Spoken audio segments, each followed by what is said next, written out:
Jose Marichan and arranged by Ryan Cayabyab. Closer to heaven, we're 30,000 feet. Brings back good old memories at the same time creating new ones with a new generation. Oo, ang ganda pa naman ng kanta. Leave all your worries as we soar over the clouds. I don't know about you, but I always feel a sense of pride every time I see our flag carrier on airports or up flying high in the sky. They'll be shooting stars through time and space. Yan ang Pinoy kultura because our culture is cool. Paano nga ba mag-register para magkaroon ng schedule sa Bagong Pilipinas Presidential Action Center? Narito ang mga dapat gawin. Gamit ang iyong mobile device, pumunta sa eGovPH app. Pwede itong i-download mula sa Apple App Store o sa Google Play Store. Gumawa ng account. Ilagay ang email address, valid mobile number, pagkatapos ay makakatanggap ka ng one-time code sa iyong email. Gamitin ang code sa eGov app para sa verification ng iyong account at ng mga impormasyong ibinigay. Congratulations! Meron ka ng eGovPH app account. Pwede mo na ma-access ang iba't ibang serbisyo ng gobyerno kabilang ang mga serbisyo sa Bagong Pilipinas Presidential Action Center.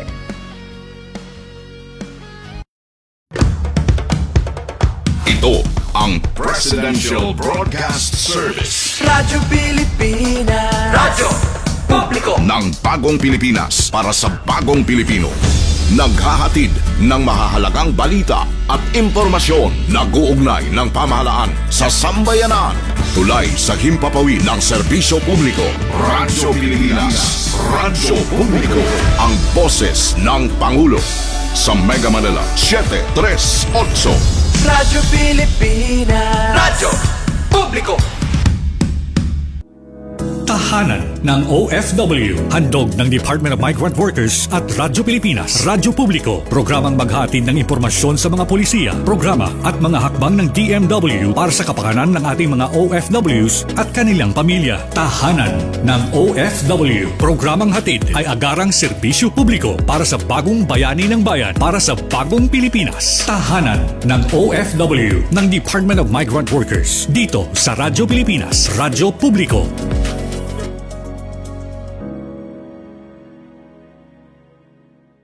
Magandang araw po sa inyong lahat, lalo't higit sa ating mga minamahal na mga OFWs at inyong mga pamilya. Mula po sa tahanan ng mga OFWs, po ang inyong lingkod, Secretary Hans Leo Kakdak, na nag-iimbita sa inyong lahat na sumubaybay sa ating bagong programa sa Radyo Pilipinas, ang Tahanan ng OFWs. Regular itong masusubaybayan tuwing Huwebes mula alas 3 hanggang alas 4 ng hapon sa Radyo Pilipinas, Radyo Publiko, sa DZRP 738 AM at maging sa Radyo Pilipinas World Service. Ang ating programa ay mapapanood din sa opisyal na Facebook page ng Radyo Pilipinas at ng Department of Migrant Workers. Sama-sama po nating pag-usapan ang mga kwento ng pagsusumikap ng ating mga bagong bayani at alamin ang mga programa at serbisyo na hatid ng DMW sa ating mga OFWs saan mang panig ng mundo. Bukas po ang tahanan ng OFW sa ating lahat. Kaya't halina't tutukan at sama-sama nating ipagmalaki sa mundo ang ating mga bagong bayani sa ating bagong Pilipinas. Maraming salamat po.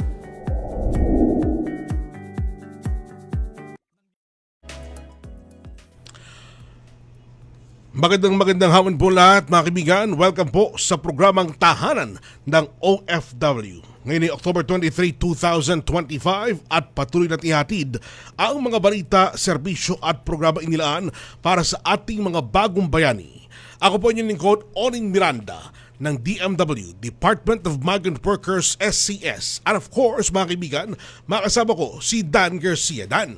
Yes, kasamang Onin, ako magandang hapon po sa ating mahal na OFW sa nasaan man sa mundo. Magandang umaga, magandang tanghali, magandang hapon at magandang gabi. Tama. Magkakasama na rin sa ating pagbati yung kanilang mga pamilya na narito sa Pilipinas at syempre yung mga OFW na narito rin sa Pilipinas. Ayan. Sa ngalan po ng ating mga batikan na si Ase Kiko si Kiko De Guzman, si Asik Benny Ligaspi at si Director Charles. Ako po, si Dan Garcia. Mabuhay po at welcome sa tahanan ng OFW. Ayan, tama-tama Dan, at ikaw ay makasama ko ngayong araw na ito at isa sa bagong mga kasama ang mga overseas Filipino workers saan man panig ng mundo sila naroon. Kaya binabati po natin silang lahat hanggang sa mansulok ng mundo. Ayan. Okay, live tayong napapakinggan ngayon sa Radyo Pilipinas at napapanood syempre sa official Facebook page ng ating Department of Migrant Workers. Pero panoorin din po natin mamaya yung replay ng ating episode sa RP World Service. Ayan, kabayan, mga kaibigan, ika-4 na pong episode na po tayo ngayong hapon. Uy, at 4 na po abalang-abala pa rin, tama, ang ating ahensya para sa mga programa at serbisyo. Katuwang natin dyan, ang pagpapatupad ay ang ating mga Migrant Workers Office. At sa mga kabayan natin dyan sa Central Europe, opisyal lang binuksan ang MWO Hungary. Ayun. Yung sa MW Hungary Hungary, ibig sabihin bansa yun.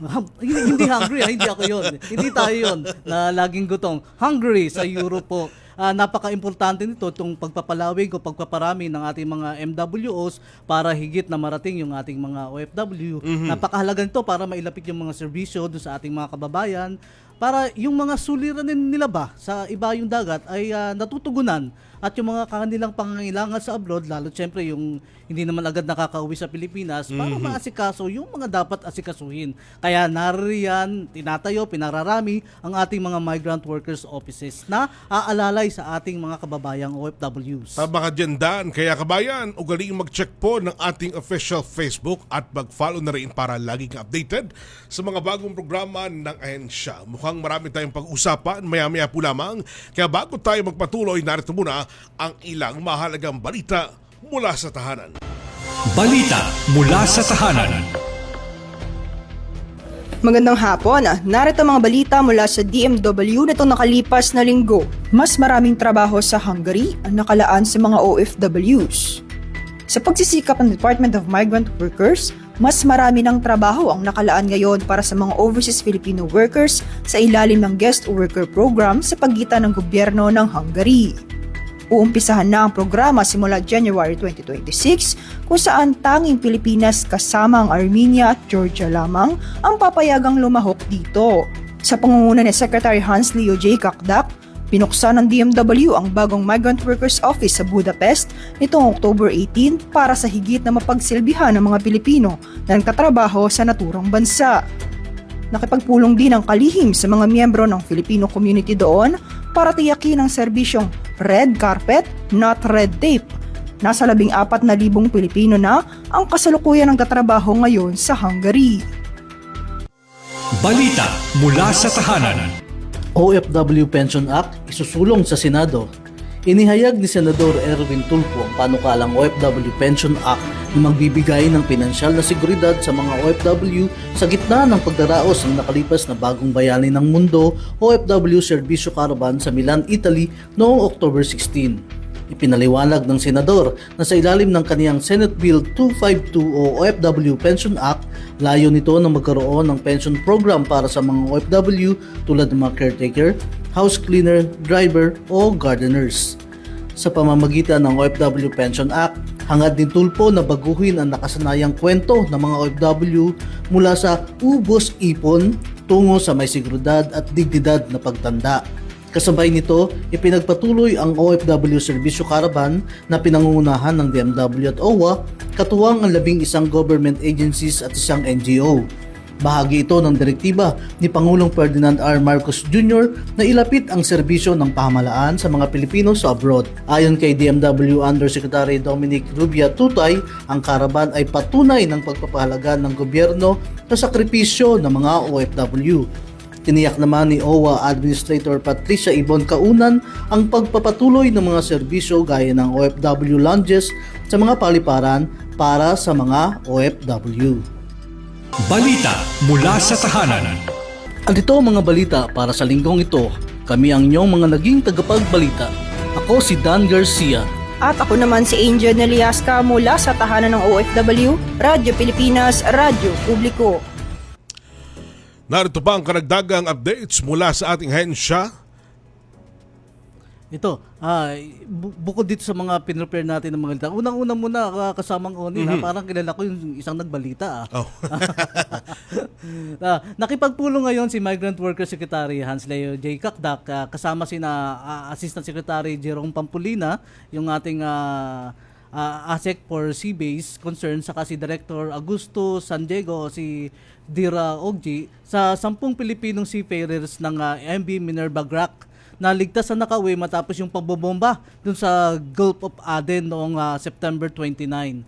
Yung pulong na ito, ang layo nito yung matiyak yung tuloy-tuloy na tulong dun sa ating mga OFW na marino at panagutin syempre yung manning agency dahil yung may posible kasing paglabag dun sa tinatawag nating Department or Order number 030 of 2024, yung nakapaloob dito yung pagbabawal sa pagpapasama ng sa mga seafarers sa mga warlike zones. Matagal na actually pinapatupad to pero palagi may mga insidente talagang nangyayari ito. Tiniyak ni Secretary Kakdak na mananagot yung ahensya kung mapapatunayang lumabag, kabilang yung papataw sa kanila yung posibleng suspension o kanselasyon ng kanilang akreditasyon. Yung sa 12 cruise, 10 yung ligtas na nakabalik at tumanggap na kasamang Oni ng action fund na worth 75,000 pesos bawat isa. Yung isa, kasalukuyang ginagamot ngayon.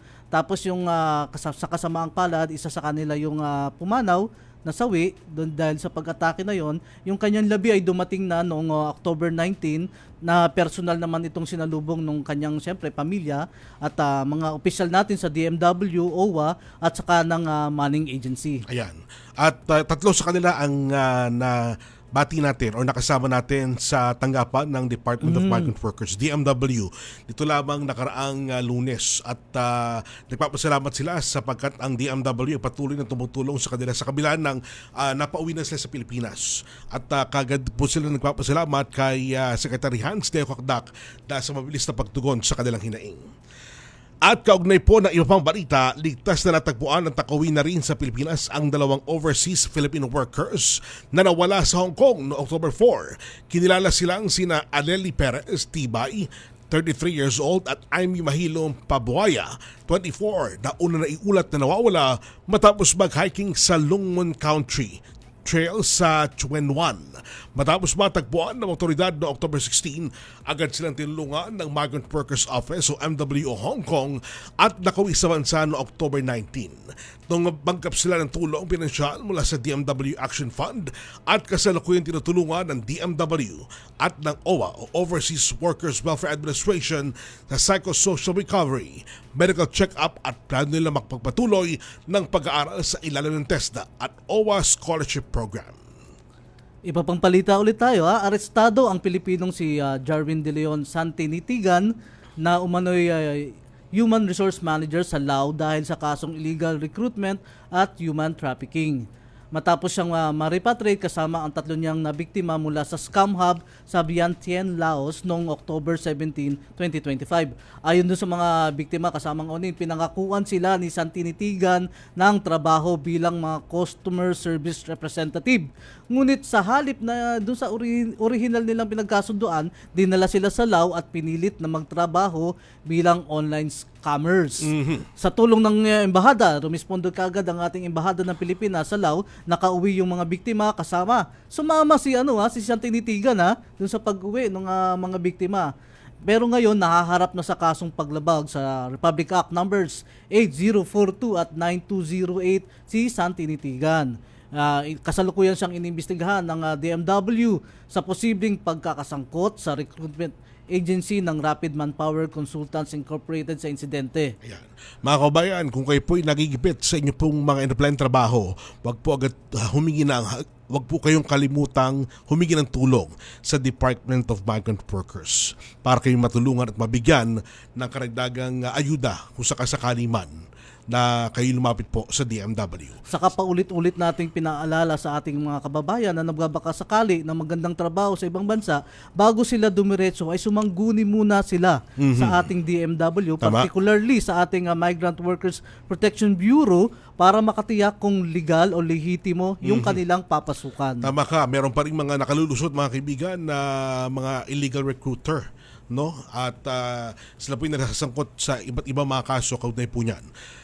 Samantala mga kaibigan, panoorin natin ang panayam sa isang OFW repatriate mula po sa Israel na nakasama sa mga shortlisted applicants under G2G hiring program ng DMW sa Croatia. Siya po ay si Riel Cunanan. Narito, pakinggan po natin. Okay, my name is Riel Torres Cunanan.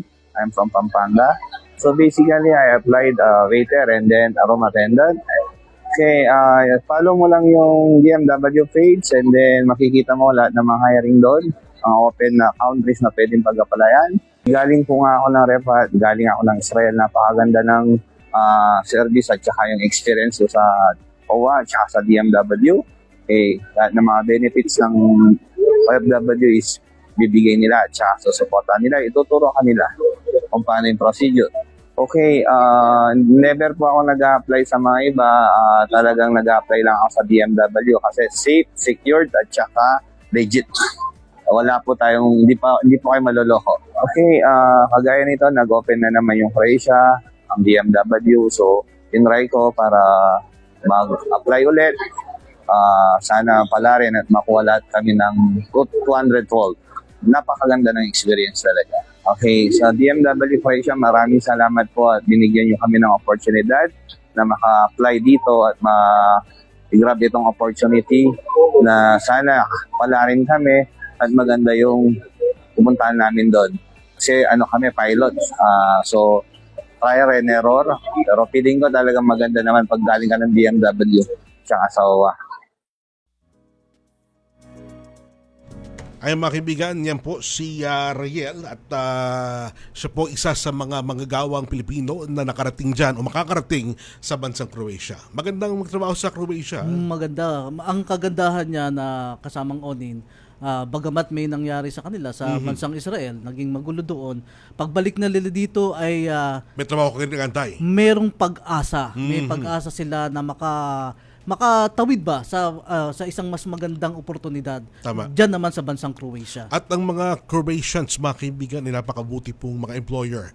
Kita mo naman ang mga dumating sa ating bansa, sila ang mga leader ng iba't ibang mga resort at mga hotel sa bansang Croatia. Napakaganda nung kanilang mga facilities at talaga pong kung ikaw ay isang Pilipino, magiging mabuti sa pakiramdam mo ang pagtatrabaho doon sapagkat parang kumbaga ay at home ka sapagkat di ka mababayaan mga Croatians. Ayan. Isang mahalagang anunsyo mula po sa Department of Migrant Workers o DMW sa ipinatutupad na $500 minimum monthly salary para sa mga Filipino domestic workers sa ilalim ng Enhanced Reform Program. Sa pagsunod po ng Memorandum Circular Number 03 Series of 2025, magkakaloob ang DMW ng incentives sa mga employer at recruitment agencies na susunod sa bagong patakaran bilang pagkilala sa kanilang patas at kritikal na pakikitungo sa mga manggagawang Pilipino.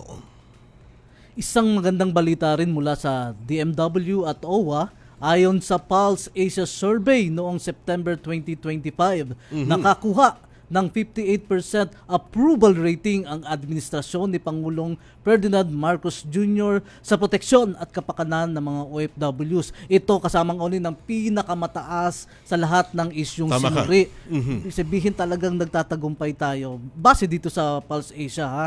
Patuloy pong magsisikap ang DMW at OWA na mas palakasin pa ang mga programa at serbisyo para sa seguridad, karapatan at dignidad ng bawat OFW saan mang panig ng mundo. Ayan, tama-tama at isang pagpuri po ginagawa po natin at pagbibigay pahalaga doon sa tinatrabaho lahat ng gobyerno, partikular rin po ng Pangulong Bongbong Marcos sa trabaho po ng DMW or Department of Migrant Workers at ang OWA sa pagtulong po sa mga overseas Filipino workers at ang kanilang pamilya. Kasi naman kasamang Onin, paulit-ulit na inihahabilin ng ating Pangulo sa DMW at OWA na unahin yung kapakanan at proteksyon ng ating mga OFW. Nasa puso ng ating Pangulo ang mga OFW sa totoo lang. Tama ka, at isa yan sa mga tinatrabaho mabuti ni Secretary Hans Leo Kakdak. Yeah. Alam natin si Secretary Hans ay talagang napakabuti rin ng puso para sa mga OFW. Ayan. Magbabalik po ang tahanan ng OFW. Ilan mo na paalala? Itinuloy na po natin ang zero balance billing. Libre po. Ibig sabihin, ang serbisyo sa basic accommodation sa ating mga DOH na ospital, wala nang babayaran ang pasyente. Ang dami pong challenge, hindi po namin alam kung saan namin kukunin, ganon, nag-iisip kung paano namin mababayaran. Siyempre po, masayang-masaya, super saya po dahil na zero billing po kami. Opo, malaking po talaga, malaking tulong po. Mabilis lang din po. Bayad na ang bill ninyo. Uulitin ko, wala nang kailangan bayaran ng pasyente basta sa DOH Hospital dahil bayad na po ang bill ninyo. Naiyak ako kasi sobrang saya. Maraming salamat po, Mr. President Bongbong Marcos Jr. Hindi kami nagkamali ng taong ihinalal. Magandang araw, si Dingdong Dantes po ito. Narinig mo na ba ang yellow, orange at red warning system ng Pag-asa para sa malakas na ulan at pagbaha? Madali lang yan tandaan.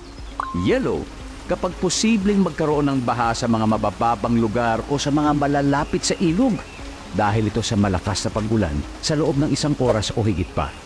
Kapag naka-yellow warning, maging alerto at mag-monitor na ng panahon. Orange warning naman kung mas mataas na ang tsansa ng pagbaha at landslide dahil sa matinding pag-ulan sa loob ng 1 oras o higit pa. Kaya naman maghanda na sa posibleng paglikas. At kapag may red warning naman, eto na. Panigurado ng babahain ang mga mapapapang lugar at magkakaroon ng landslide kaya pinapayuhan ng mag-evacuate ang mga tao. Sumunod sa payo ng LGU kung kinakailangan ng lumikas ng inyong pamilya papunta sa evacuation center. Sa susunod na marinig mo ang color-coded rainfall warning na ito, alam mo na, #panatag ang may alam. Maging panatag, Pilipinas. Dahil sa sunod-sunod na balita ng mga lindol sa bansa, madalas naririnig natin ang mga terminong magnitude at intensity. Pero ano nga bang pagkakaiba ng dalawa? Ang magnitude ay ang sukat ng enerhiya ng lindol. Sinusukat ito gamit ang mga instrumentong seismograph. Samantala, ang intensity naman ay ang sukatan ng epekto ng lindol. Kung gaano kalakas ang naranasang pagyanig at pinsalang dulot nito sa mga tao at istruktura. Magkaibang datos, pero parehong mahalaga. Katuwang ang Radyo Pilipinas, dapat alerto publiko. Ang OFW ng Department of Migrant Workers dito sa Radyo Pilipinas, Radyo Publiko. Kalinga at aksyon para sa mga bagong bayani. Narito pa rin po ang tahanan ng OFW para sa kalingat aksyon para sa mga bagong bayani. Para sa kalingat aksyon, narito at makakaparin po natin ngayong hapon ang mga overseas Filipino workers na sina Al Sharif Saluan, Eileen Pantaleon at Jasmine Tikban. Kamusta po kayo mga kabayan? At bisita namin kayo sa araw na ito. Okay lang po. Okay naman po. Dan,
ako naglilinis. At isa sa mga dahilan ito. Alright. Bago natin pagpatuloy ang panayam natin sa ating mga bisita sa araw nito sa ating mga overseas Filipino workers, ating bigandaan muna ang Malacanang correspondent na si Raquel Bayan kaugnay po ng pagdalo ni Pangulong Ferdinand R. Marcos Jr. sa selebrasyon ng ika-124 na anibersaryo ng Philippine Coast Guard. Raquel? Mula sa Presidential Communications Office at Radyo Pilipinas Yes, Raquel? Nationwide, ito ang Presidential Live Event. Presidential Live Event. 4 na anibersaryo ng PCG. Of the Philippine Coast Guard, led by Admiral Ronnie Gaban, First Lady, Vice Admiral Luis Araneta Marcos, Armed Forces of the Philippines Chief of Staff Romeo Browner and the other major service commanders, 2025 PCG awardees, my fellow workers in government, distinguished guests, ladies and gentlemen, good afternoon and happy anniversary.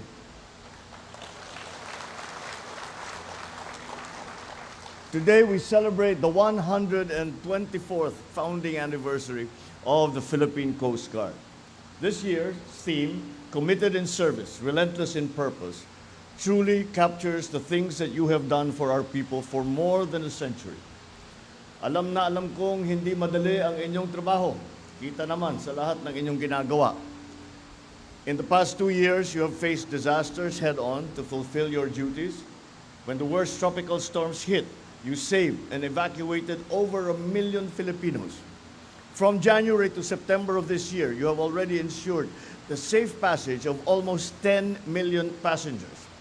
You have confiscated nearly 2 billion pesos worth of illegal drugs and smuggled items from perpetrators who prey on our people and on our system. You have spearheaded coastal protection efforts, checking thousands of ships and planting hundreds of trees to make our communities greener and livelier. And in the West Philippine Sea, you are our first responders, ensuring the safety, dignity, and livelihood of our fisherfolk. Alam ko po na hindi madali para sa ating mga mangingisda na maghanap buhay na walang katiyakan sa kanilang pagbabalik. And yet, when they see you carrying the flag at sea, they feel hope that the Filipino spirit will never yield and that they are always in the hearts and minds of all Filipinos and our uniformed services. And recently, when Cebu was hit by 6.9 magnitude earthquake, you were there to assist our fellow Cebuanos. Within the first crucial 72 hours, your medical personnel were on the ground, conducting over 100 medical interventions to affected individuals. Your ships and personnel brought over 30,000 food relief packages and basic medical kits to the towns of Bogo and Daanbantayan. This is the PCG that works quietly and effectively. In these times when our seas face greater challenges, you remain steadfast, proving that courage knows no tides and that service knows no bounds. You stand as guardians of safety and of stability. And in return, I assure you that this government is solidly behind you. We will keep investing in new vessels, in aircraft, command posts, communication systems. We will improve training facilities and logistics to provide every PCG personnel a sense of dignity in fulfilling their roles. We are also building facilities such as the PCG General Hospital, the Maritime Law Enforcement Training Center in Misbis, and the First Responder and Nursing Serving Facility, amongst others, to ensure that your welfare, whether at sea or on land, remains a priority. Ladies and gentlemen, the PCG is one of the government agencies that restores my faith in the dedication of the workers in government. When I see the PCG in action, I see what the best of government can look like. That is disciplined, with integrity, with excellence, working as one. I know that these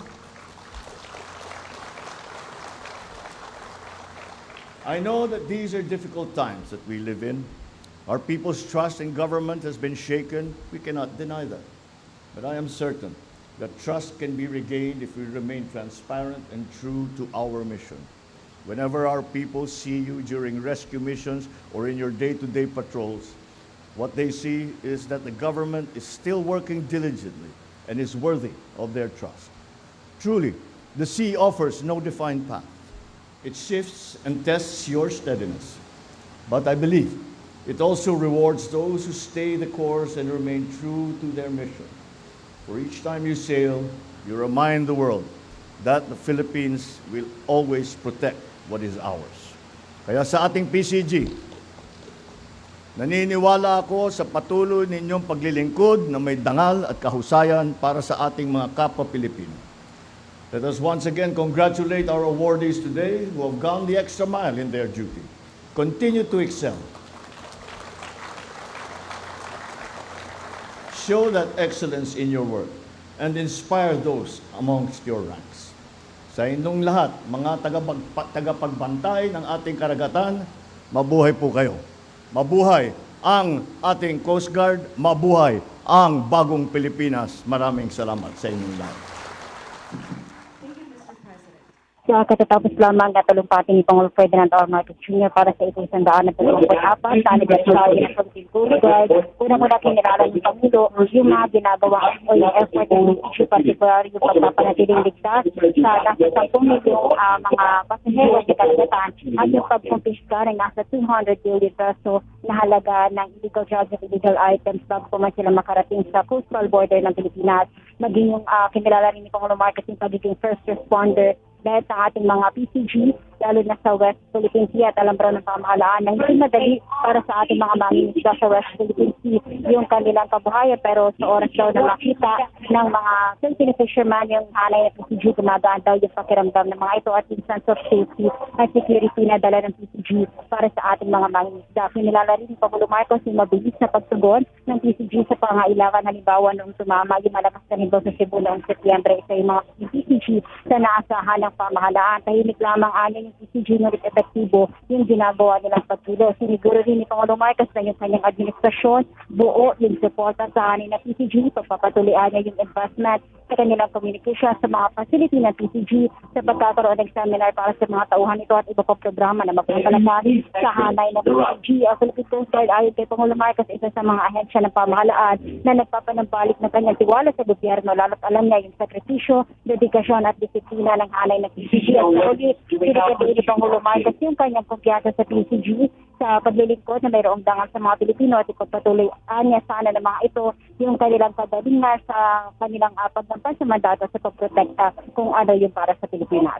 Magtatabay lamang tayo kung magkakaroon sa ng ambush interview si Pangulong Marcos. Ito muna yung pinatuloy mula dito sa Maynila, Aracalbayan, Radyo Pilipinas, Radyo Publiko. Mula sa Presidential Communications Office at Radyo Pilipinas Nationwide, ito ang Presidential Live Event. Presidential Live Event.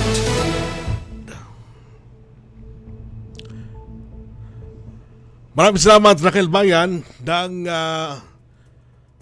DZRP, at yan po mga kabayan ang naging pagdiriwang ng ika-24 o ika-124 na anibersaryo ng Philippine Coast Guard na dinuhan mismo ni Pangulong Ferdinand R. Marcos Jr. Isang pagpupugay sa ating mga tagapangalaga ng karagatan at baybayin ng bansa.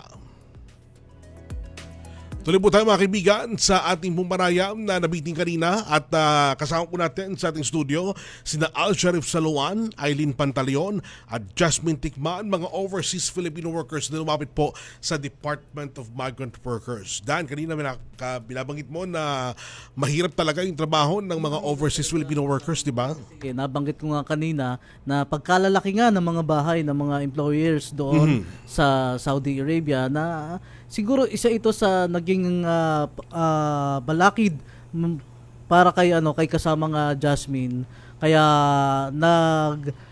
sa kanyang sinapit kaya siya ay napabalik dito sa Pilipinas. Kasunod niyan, Jasmine, maaari bang ipagpatuloy mo yung kwento na sa ibayong dagat at paano ka o bakit ka bumalik dito sa Pilipinas? Nagkasakit po kasi ako noon. So, pinagalitan ako ng amo ko na hindi daw ako pwedeng magpahinga. Kasi nga po, kinuha po ako bilang worker. So, supposed to be, ako po yung dire-diretsong magtrabaho. Sabi ko, hindi naman po pwede kasi manghihina po ako at hindi Tsaka may sakit ka nga, di ba? Opo. So, hindi nagtagal, nag-run away po ako sa kanya. Then after a few weeks, nagpaano po ako sa mga kaibigan. And then, lumapit po ako sa Polo Embassy. Then, yun na po. At ako po yung nagstay sa shelter po ng MWO. Nung ikaw naglayas, sabi mo, naglayas ka, tumakas ka sa amo mo. Ano bang ginagawa sa iyo ng amo mo at talagang naipilitan mong, naisip mong tumakbo palabas ng pinagtatrabuhan mo? Isa po kasi sa experience ko, sir, is second floor po, naglilinis po ako ng anong pangalan na yung window. Maliit lang po yung pagitan. Kailangan lilinisan mo mula sa labas hanggang sa loob. Kailangan mong pakintabin or paanuhin para maging malinis at mawala yung alikabok. So para sa akin po, natatakot po ako na baka ako po ay mahulog. Kasi po kailangan ko pong lumabas doon sa maliit na pagitan na yon para malinisan lang po yung na po. Sa laki ng bahay nila, ilang bintana yung lilinisin mo? Bali po 21 yun po. 21? Opo. So, pagkatapos niyang karanasan niya kasamang Onin, ay lumapit nga siya dito sa, sinasabi niyang Polo pero sa ngayon po ang tawag natin dito ay Migrant Workers Offices. Mula nang mabuo ang ating DMW, ito ay naging MWO na sa Riyadh. So, kasama ka ma'am sa na-repatriate sa tulong ng ating DMW. So, pagbalik mo dito sa Pilipinas, nitong September 5, 2025, paano nyo po nalaman na meron palang action fund na binibigay ang ating DMW para sa mga katulad ninyo na may mga ganitong karanasan? Sa sa Riyadh pa lang po, na advice po sa amin na pag uwi namin ng Pilipinas, i-follow up po namin na baka may makuha daw po kami sa DMW na cash assistance. So, saan ka lumapit dito? Sa DMW Central Office? Saan ka pong opisina lumapit? Sa mismong Ortigas po. Sa DMW NCR.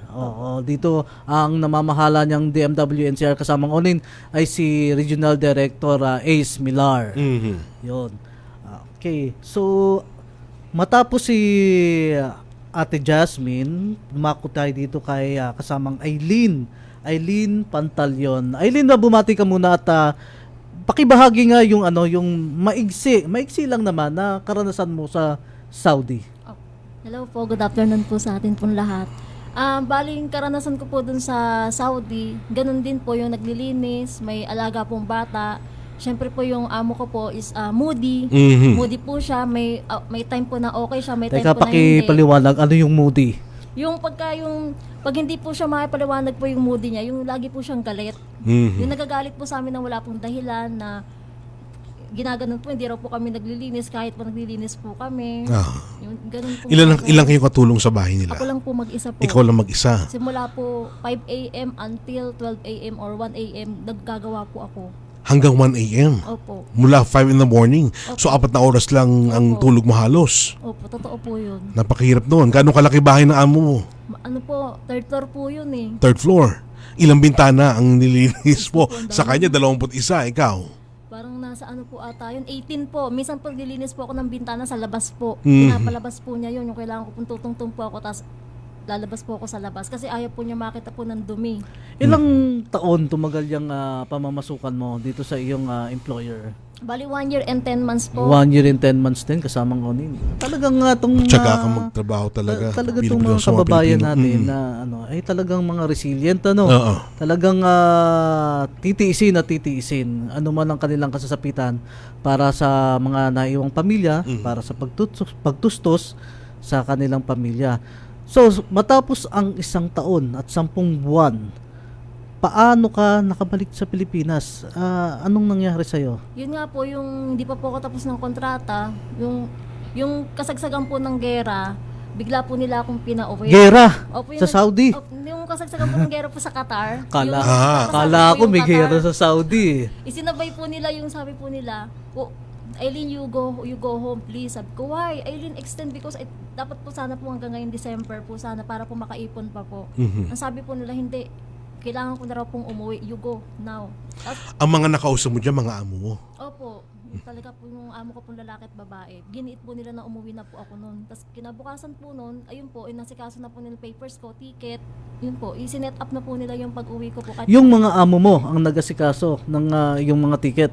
Opo, diniretso po nila ako sa airport. So wala po akong nilapitan na office. Diretso airport po nila ako hinatid noon. So magkaiba ang kanilang sinapit, Sitwasyon. kasamang Onin. Itong si kasamang Jasmine ay nagawa pang makalapit sa ating MWO para siya ay formal na ma-repatriate, pabalik sa Pilipinas, habang itong si kasamang Aileen naman, Inatid na ng amo niya. Oh. straight. Pagka ganun ba daw, wala ba tayong nagiging problema? Saan? Sa mga direktang pag-uwi ng ating mga kabayang, overseas Filipino workers. Depende yan. Depende yan kasamang Onin kung maghahabol sila sa kanilang sinapit o pagdating sa Pilipinas ay maghahanap na lang sila ng iba nilang kabuhayan para makabawi. Ayun. Ngayon, pagdating dito, naging paano mo nalaman na may mga programa? Sabi mo kako ay hindi ka naman na nakadulog o wala nang pagkakataon na dumulog sa ating MWO diyan sa Riyadh. Paano mo nalaman na may mga programa pala ang ating DMW para sa mga katulad ninyo na nakauwi ng Pilipinas under distress? Bali may friend po ako at mga kaibigan po sa ibang bansa. Nasa Saudi rin po. Bali pinalapit po nila ako dito sa DMW Ortigas po sa NCR po. Pero yung mga kaibigan mo nakausap, sa abroad ba yan o dito na sa Pilipinas? Nasa abroad pa po sila hanggang ngayon po. So ibig sabihin na meron ka pang ugnayan sa kanila noon nung bago ka pa uwiin? Opo. Yun po ang sinabi po nila sa akin. Dumulog daw po ako. At nakadulog naman po ako doon sa legal po, sa attorney. Bali pinagharap po kami ng agency po namin. Binigyan naman po nila ako ng 10K. Kasi po yung amo ko po hindi po binigay yung aking sahod. Siguro yung po pinambili po ng aking pong ticket. Parang ganun po ang nangyari po. Nako. Kaya kasamang Onin, pagdating nila dito, napaka-importante rin talaga na itong ating mga OFWs ay tumitingin-tingin sa ating website ng DMW, sa ating Facebook page, saka doon sa iba pa nating social media channels para malaman nila kung ano yung mga ibinibigay o inihahatid na tulong sa mga katulad nila. Ito yung tinatawag natin kasamang Onin na yung Full Cycle Reintegration Program. Tama. At kasama dito sa Full Cycle Reintegration Program na ito, yung ating mga livelihood assistance programs, Tama ka. saka syempre yung ating flagship program kung saan yung Action Fund. All right. Maganda yung naging kaso nyo. Maganda na nakauwi kayo sa Pilipinas kaagad at hindi nyo na kailangan mag-antay. Di ba? Yes. Maliban kay Jasmine na ilang buwan ka na sa tahanan. Isang buwan po. Isang buwan. All right. Si Al-Sheriff naman, kamusta ang naging iyong karanasan? Good afternoon po, sir. Okay lang po. Oo. Saan ka galing at anong trabaho mo? Galing po ako sa Riyadh sa Saudi Arabia po. Isa pong cleaner, tapos parang dating doon, hindi po siya cleaner, bali naging hospitality po siya. Minsan waiter, minsan dishwasher, minsan sa beach po. Alright. Nagpupulot ng mga basura. Hindi ba parang para-paraho lang yun?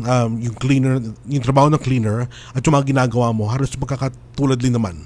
Yung in-apply ko po tulad ng mga tulad sa mga ospital po, sa mga condominium, sa hotel, ganun po. Ganun katagal sa trabaho mo? Every 3 months po kami pag sinasalang kami sa ibang company po. Alright. Nako. Done.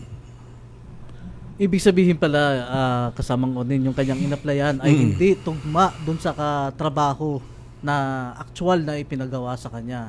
So, pagdating mo dito, syempre, nalaman mo, nandun ka pa lang sa Saudi, alam mo na yung Action Fund. O dito ka na lumapit sa Pilipinas. Dito na po ako lumapit sa Pilipinas po dahil nalaman ko rin sa mga kaibigan ko na yung Action Fund ay tumutulong sa mga OFW galing sa ibang bansa po. Napakapalad nyo naman talaga, no? Alam nyo ba na merong pinamimigay na Action Fund dito sa ating programa? Dahil, paano ba yan? May munting tulong. May munting kanina pa tayo banggit ng Action Fund. So ano ba yung Action Fund? Ito yung programa ng ating DMW sa pamamagitan siyempre sa habilin ng ating Pangulong Ferdinand Marcos na bigyan kayo ang unahin ng kapakanan ninyo na makabangon kayo sa sinapit ninyo dito sa Pilipinas na bilang assistance sa inyo. So may ibibigay kami sa inyo na tulong under Action Fund. Ayan. Isa-isahin natin Huwag kayong magagawan kahit wala pangalan to, isa lang to. Okay, para kay kasamang Jasmine. Jasmine, ayan. Thank you At po. kay Aileen. Kasamang Aileen. At syempre sa kasama ko dito na kanina pa nanginginig. Thank you. Ayan. Aileen, ano bang gusto mong sabihin sa ating gobyerno, partikular na kay Pangulong Ferdinand Marcos Jr. at sa Department of Migrant Workers? Maraming salamat po at nabibigyan po kami mga OFW ng ganitong mumunting tulong. Malaking tulong po yun sa amin lalo na po sa mga mumunting negosyo po. Ayan, maraming salamat. Ano bang gagawin mo diyan sa ang plano tulong, mo? May tindahan po ako so idadagdag ko po sa aking pong tindahan. Ayan, all right. Jasmine, ano naman masabi mo sa DMW? Nagpapasalamat po ako kasi isa rin po ako sa mga OFW na makakatanggap ng cash assistance na makakatulong po sa akin para pantustos sa mga bata, sa mga anak ko po at saka po pandagdag po para sa sa negosyo po. Ayan. Po. Maraming salamat. Al-Sharif. Maraming salamat po sa DMW dahil po tulungan po kami kahit konting financial po. Sa ating Pangulo po na si Ferdinand Jr. Marcos po. Ayan. Alright. Maraming anong gagawin mo sa iyong natanggap? Ang gagawin ko muna po siguro yung nagpaparal po ako ng 2 kapatid siguro sa kanila muna po ito. Dahil makakahanap na rin po ako ng trabaho dito sa Maynila po. Ayan. Alright. Maraming salamat, Al-Sharif. Napakabait naman itong ating mga kuya nito. Sana naging kuya ko rito. Tama. Sasagutin ang pag-aaral mo. At habang nandito siya sa Metro Manila. Tama ba? Alright. Maraming salamat sa inyo. Al-Sharif Saluan, Aileen Pantaleon, at Kit Jasmine Tikman. So, kasama ko din pa-shoutout na muna tayo ngayon sa DMW Regional Office 12. Dahil katatapos lang yung kagaganap lang nila na Likhang 12 Passion Show na bilang pagkilala sa ating mga OFWs dyan sa Coronadal, South Cotabato. Ayan. Maraming salamat and our congratulations po sa mga buo ng 12. Yan. Siyempre, isa-shoutout ko rin yung ating mga kasamahan dyan sa Strategic Communications Office na naiwan sa opisina, si Catherine Gacosta, si Ma'am Kat, si Gabriel si Gab, si Raymark, si Abby Kalinisan, si AB, sino pa ba? Si Bambi. Ayan. At si Sir Melchor. Ayan. Maraming salamat sa inyo mga kaibigan. Para sa mga mahalaga anunsyo, komento o iba pang paghingi ng serbisyo, maaari po ninyong makontak ang DMW, Department of Migrant Workers sa mga opisyal na website, email address, social media channels at hotline numbers na makikita nyo sa screen. Amin pong pinahalagahan ang inyong mga feedbacks para higit kayong mapaglingkuran. Aming inihahatid ang programang Tahanan ng OFW via Radyo Pilipinas, Radyo Publiko. Ako po muli ang inyong lingkod, Dan Garcia. Ingat po kabayan saan man kayong panig ng mundo. At ako naman po muli ang inyong lingkod, Oning Miranda. Muli niyo po kami samahan sa susunod na Huwebes sa parehong oras, alas 3 hanggang alas 4 ng hapon. Abangan ang susunod na episode, may makabuluhang talakayan para sa ating mga bagong bayaning OFWs. Kita-kita tayo muli dito lamang sa nag-iisang paborito niyong programa, ang Tahanan ng OFW. Para sa bagong bayani ng bayan, Tahanan ng OFW.